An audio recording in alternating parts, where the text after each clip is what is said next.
This is not financial advice, not legal advice, for entertainment, educational purposes only. Anything I say is my opinion. Please don't make any financial decision based on anything I say in these videos. Listen, the bad actors in the GME play are doubling down on the criminality because there is no way out for them. They are stuck between a rock and a hard place, and they see the light at the end of the tunnel, and it is a freight train coming to ruin their 2024. In my opinion, and this is just my opinion, I don't see an escape route. I don't see any way for these naked shorters to get out of the play. GME is sitting on too much cash, and Ryan Cohen is not playing ball with these bad actors. Okay? They can just push the price down, and I believe what they're doing is they're trying to just keep the price in a certain price range, hoping for some type of miracle to come in and save them. Because they know if they push the price down too low, it would create a buying frenzy, and that would only make the situation more worse for them, because then they'd have to create more counterfeit shares that retail investors, pension funds, and institutions that follow the rules are going to buy up. Matter of fact, not just institutions that follow the rules, institutions in general, they all see what we see. They see that GME is going to run. And I'm not telling you to buy, hold, or sell GME. I'm just telling you that based on everything I'm seeing, the bad actors, they're going to get burned. They're going to get burned. And their liquidity is running out. So once the banks don't have money to lend them, they're going to have to start closing out these short positions. And then it's going to get really, really ugly. And the first ones out the door, it might not be that expensive for them.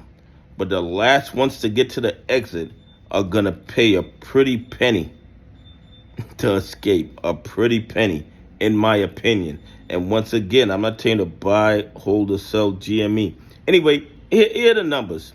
But these numbers mean absolutely nothing because we really can't see what's going on in the dog pool. We can't see all the other shenanigans they're engaging in order to manipulate the price of the stock. They're claiming the volume is 6,220,682. They're still, reporting rather, 26.78% is DRS. You guys know those numbers mean absolutely nothing because in the United States of America, we don't have any regulatory agencies or law enforcement agencies that enforce the rules of the market.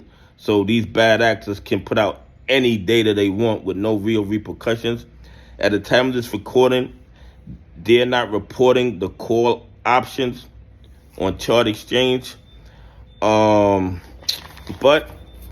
the numbers would mean absolutely nothing anyway because they lied to us.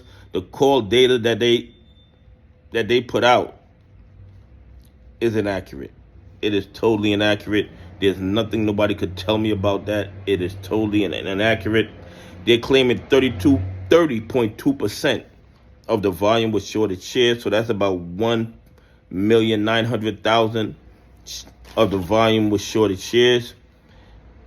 I would really love to see the chain of custody of these shares to see where they originated from, because these guys can have millions of shares appear out of thin air every single day. And the SEC, the DOJ, and the FBI won't even ask, where did these shares come from? Where did they originate? Because they already know that they're counterfeit shares. And like I told you guys before, I believe they started doubling down on using the tokens, the counterfeit tokens, in order to manipulate the price of the stock, using them as false locates. And if we can see it, the DOJ sees it, the FBI sees it, the SEC sees it, but they practice willful blindness, and they're going to probably end up as defendants in lawsuits when all of this comes to a head, because the evidence, in my opinion, of the fraud and corruption is totally overwhelming. And the short exempt is 34,000, which I believe is a little low. But like I said, I believe they're using counterfeit tokens as false locate. So short exempt means absolutely nothing to me. They're also claiming they can cover all their GME short positions in 3.83 trading days, which I believe is impossible without running GME to $1 million. And they're claiming that the short interest is only 7.8%. It's probably 100 times that when you take into account all the counterfeit shares that they've pushed into the market in order to manipulate the price of GME. Anyway, please leave some comments. Tell me what you think. Do you think the real short interest is 7.8%, or do you think it's 10 to 100 times higher because of all the counterfeit shares? Anyway, have a great day. God bless, and I appreciate y'all on this journey with me.